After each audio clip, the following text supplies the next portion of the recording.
What's up, forward fam? It's the Kid Big Boss Fabo. We're back again with part 2 of the Freddie Mercury interview in Japan in 1985, the uncut interview, man. He's dropping some gems, he's dropping some jewels, talking about essentially his time doing his solo project. Mr. Bad Guy, I believe, just working on his style with other artists and how him and the band and the members would, essentially what the idea of coming back together would be, that process, and how over the years they've just grown and developed as artists, songwriters as well, and how he fits into his lane as a songwriter for the group.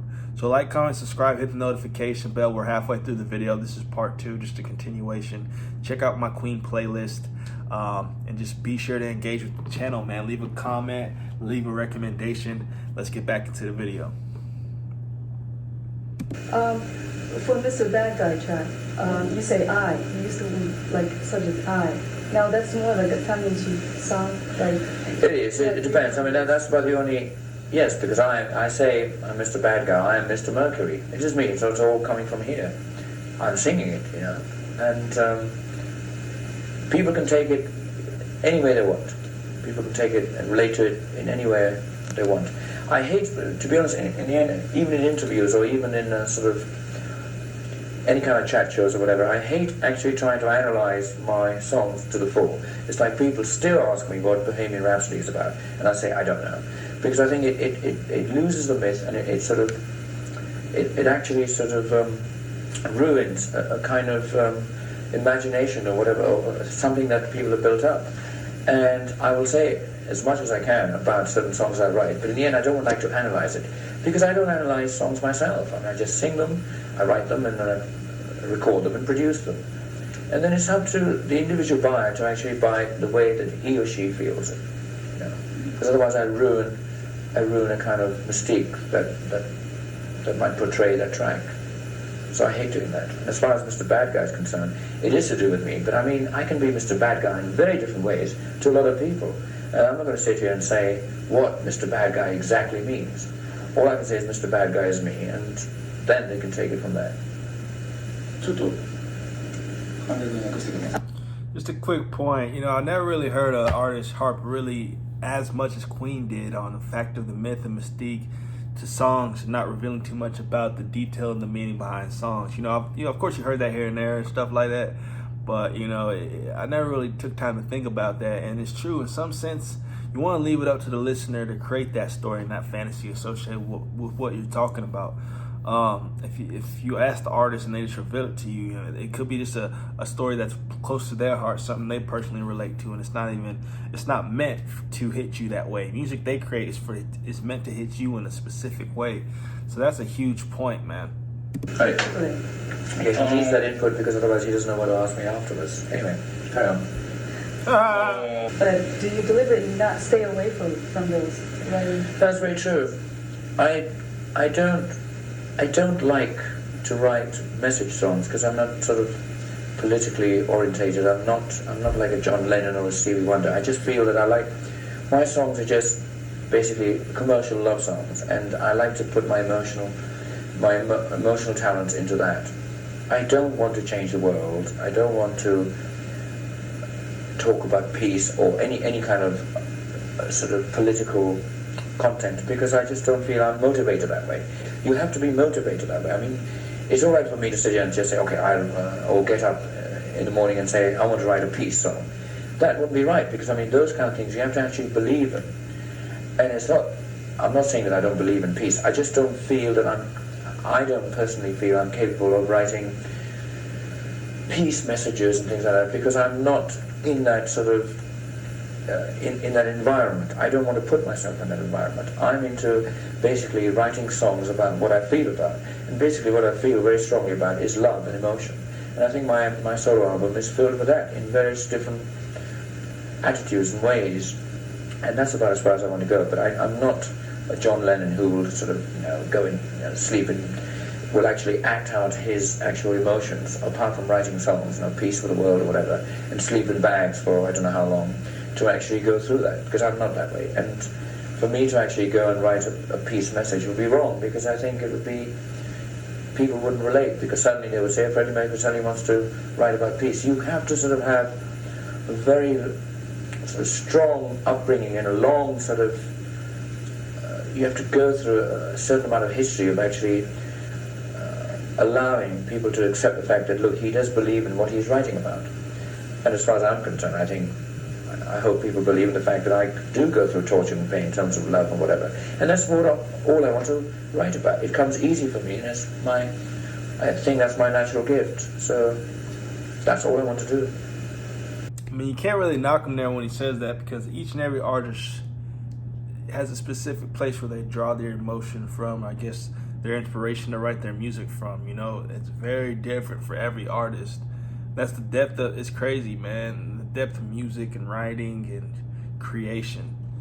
I could talk about this for ages, so I don't even want to get started. Last time we were talking about John Lennon, you said that he had this magic which you did not quite possess.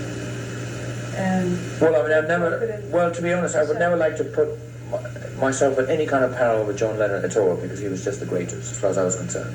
So I mean, that done with. I mean, you know, there's no way. I mean, but at the same time, I didn't exactly say that I didn't have. It's not a matter of less talent or more talent. It's just that certain people are capable of doing certain things better than somebody else. The frustration of the media getting stuff wrong. Equipped to do certain things that John Lennon did. That's the frustration of the media getting tabloids wrong, or maybe running with the headline, and then you interview an artist based off a headline you saw, and it's not necessarily factual. So he's kind of got to reevaluate what he said, or, you know, re-explain what the origin of the meaning of what he actually said meant. You know, that's the kind of, you know, that's how I kind of felt like he felt in that moment. I could feel that energy coming off of him. And I don't think anybody should, because John Lennon was just, you know, unique and a one-off, and that's the way it is. And I just I admire John Lennon very much, and that's as far as I want to go. I just want to then think about myself and put myself across in the way that I want to think of. And in terms of peace messages, I'm not it, so I don't want to do it. How did you feel when you first heard that he got assassinated? Well, because I was shocked.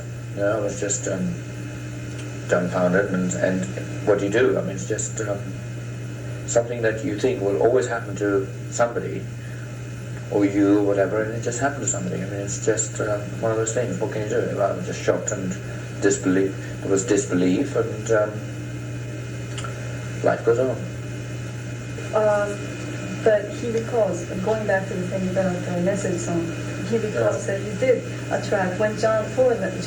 Yes, but see, that's very true. But see, that wasn't a message song. That was a song in tribute for him, which is completely different to what John Lennon was doing. I mean, it's sort of like, if I was pushed, I can write a message song. I mean, like, there are certain kinds of messages. I mean, I'm not saying that I haven't ever written a kind of message song, but it's not in the John Lennon idiom, if you know what I mean, in that trend. I mean, I've written a song called "We're the Champions," which is a kind of a message song, but it is not for world peace. It's more, it's in a different direction.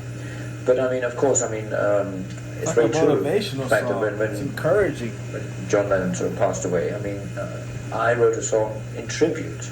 It had nothing to do with anything to actually sort of, it wasn't for the people or anything, it was for John. You know, it was from me to John. And basically that has got, there's no parallel or any kind of distinction between what he did, what I did. It was just a song, a little gift, you know, because he passed away. But I mean, having said that, I mean, the nearest thing I can say to a message song is things like, on my solo album, I've written a song called "There Must Be More to Life Than This." It's not even message. It's as nearest as I want to go to talking about world politics or the sort of disasters that are happening in the world. I don't really like writing songs in that sphere, but there comes a time when I actually feel emotional in that way, and. So basically, it's just a very small part of what John Lennon actually did. I think very modest, but very true. テイクハウスの僕がインタビューちょっと読みまして、その中でね、エルトン・ジョンとそれからロッド・スチュアートと彼ら。You read your interview with Penthouse. Penthouse. And you're very good friends with Elton John and Rod Stewart. And you sort of forming this band called... that was just tongue-in-cheek. That was a joke. That really was a joke. But I mean, like, because we meet up from time to time at parties or dinner, at dinners, and we just talk about that. And there was this one dinner where we imagine that band actually had, and wow. we decided maybe we should sort of sing together. But I don't think getting three people different like us in a studio would be like like throwing a bomb somewhere. I mean, it would just explode. So it was tongue-in-cheek, and I don't think it'll ever happen. But I mean, it's nice to talk about it. But I mean, and when you're drunk and you know, you've had a lot of wine, you talk about it and say, yes, let's do it. But the next day you sort of, you're sober and you think, I'm not going to sing with him. And it's vice versa. He's going to say, Elton's going to say, I'm not going to sing with Rod. And Rod says, I'm not going to sing with Freddie. And I say, I'm not going to sing with Elton. So there you go. But if that ever comes about, I mean, I'll buy the record myself. その親友だってのは本当なんですか But you're very close friends. We are, yes. We are. I mean, we were friends as far as that when we meet up, we go out and we have a laugh, you know. The last time we were in Los Angeles doing the Queen album, The Works, and Rod Stewart happened to be in town. He just came in and we started jamming and we wrote songs together and things. Well, actually, we were just jamming and I had a song and I made him sing that song, and I think that song would still be, you know, could be worked out, but I mean, it was all done on the spur of the moment, and you know, there might be no time. The same way that David Bowie and Queen actually did a sort of duet together was the same way. I mean, he just happened to come into the studio and we were fooling around and then just sort of jamming with tracks, and suddenly we said, why don't we just see what we can do on the spur of the moment, and then that sort of actually progressed and sort of snowballed into actually becoming a fully fledged song, and so out came Under Pressure. So those things are very, you have to leave it, you can't plan those things, they either just happen or they never will. Facts. When you're on stage or if you're in like member of Queen or you're in Stardom and you're on private, people would say, even when you're in private, people would say that, oh, Freddie's like this because he's like, you know, he's a star and all that. And that's completely untrue. Does that bother you very much? It doesn't bother me at all. I'd like to feel that after all these years, I myself at every given point, when I'm on stage, that's Freddie Mercury. When I'm off stage, I'm Freddie Mercury. And that's the only way to be. I mean, the days have gone where I actually felt that when I was on stage, when I came off, I still had to sort of portray that Freddie Mercury image because of other people. I used to do that before because you have to grow up and you have to understand. You have to really come to grips with success. And over the years, I found out that you can become a very, very lonely person if you have to do that. And I'm not afraid when I come on stage to actually be myself, which is, you know, it can be very, very boring and mundane. But most people, and in fact, quite a lot of people, when they meet me, they're quite disillusioned. The fact that they expect me to actually just do what I do on stage. And I'm a human being, you know, and I'd like people to realize the fact that I'm a human being, and that I can sort of react that way, and I have the same feelings, and the same, you know, kind of destructive qualities. I'm bad and good, like everybody else, and I'd like people to think that they should allow me that kind of freedom as well. So I mean, You got a point, man. That's with every star. If fans meet that star, the person they admire, they expect them to just dance on spot or just do what they do as a performer. Nah, man. They got real lives too, bro. I'm just being me all the time, and at this moment in time, I like to feel that I'm just being my honest self, and I don't give a shit about what other people say. Suppose that you were differentiating yourself on stage and private, and when you're private and you see Freddie Mercury on stage, I love him. what's your comment on? No, I think the way I look at myself, if I ever do, is I'm a man of extremes, and to be honest, I think I don't really analyze myself to that degree. But I mean, you always have a certain amount of an idea of what you're all about, and I think my character on stage is totally different to what I am off stage, as far as I'm concerned. And I think I think every character is made up of a load of ingredients, and I just think I have a very soft side and a very hard side. But I will say one thing is that I think I am a man of extremes, but I don't feel I have that much in the middle, which is you either get me where I'm very strong or I'm very soft. So if the right person gets me, they'll find me that I'm very vulnerable and I can be a real baby if they find me the right time. At the same time, I'm very strong and very hard. And there's no half measures with me. So that makes it can be very precarious, and it can be very hard because, I mean, sometimes somebody can get you when you're very soft and they can tread all over you, which has happened a lot of times. But then sometimes people meet me and they're very hard. When I'm hard, I'm very strong, and nobody can get through to me. So it's a combination of both those. I'm very soft and very hard, and somehow that is my circulation. That's what I'm made on of. stage. No, that's my whole life. On stage, I'm very strong. Nobody can get me. That's when I'm very powerful. But when I'm off stage, I can be very soft. But it depends on who is around, and I just open up all the doors, and then they find out I'm very, very soft, and they just tread all over me. I mean, so it's a combination of both. Well, what kind of guy, in just few words, what kind of guy is Mr. Freddie Mercury on stage? On stage, I'm very powerful. On stage, I'm powerful. I'm a bad guy on stage, yeah. Bad guy. じゃあ最後の質問なんですが、 Is that all he asked you? You could have asked me that before, and I went through this whole damn thing. That was necessary. Well, there you are. You have it on tape. Yeah. Use it. Of course. いいですか。 Well, it's the nearest I've come to a lot of passion in terms of interviews. I mean, I should have... Yeah, I'm fine. I can This is the talk. last question. I can talk. Okay, so you're turning to be 40, getting close to 40 years old. I'm 38. It takes 2 years to get to 40. 2 whole years, 12 months to get to 40. How is age related to rock and roll? Rock music. I don't know how other people do it, but in terms of where I'm concerned, I don't worry about my age at all, because I know I look beautiful anyway. But having said that, it's that I just don't worry about it. I mean, I just think that sometimes age is a good quality, because I mean, age means experience anyway. And I'm using all the experience that I've gathered over the years to benefit by.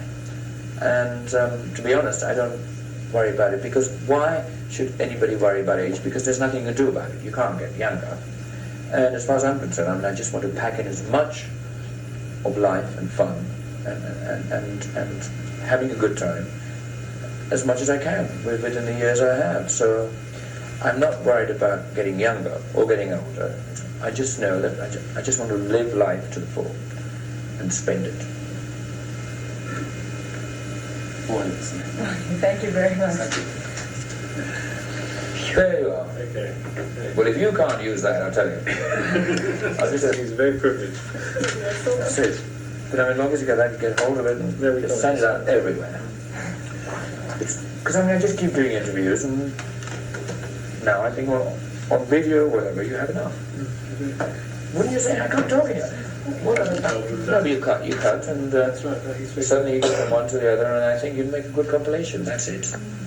I I really. think my staff could get a couple of shots right now. Sure. Okay. I just moved out of the way. Oh.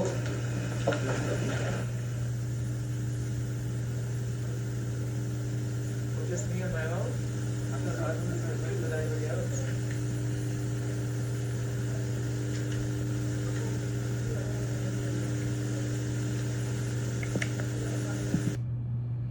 That boy Freddie Mercury, man, what an interview. That was fire, man. Real in depth, real intimate. Like you were sitting on the couch next to him, man. That's Freddie Mercury interview in Japan. An uncut interview from 1985, man. Like, comment, subscribe. Let me know your thoughts in the comment section below. Dude was just a boss. You know, could hold himself in a room in a specific way. You know what I mean? Just confidence spewed off of him. That was the whole aura, you know. Rest in peace, Freddie. Obviously, I got more interview content, so stay in tune for that, man. Like, comment, subscribe, hit the notification bell. Follow me on Instagram and Twitter. We're on the road to 10K, man. Let's get it. Peace, man. Catch y'all in the next video.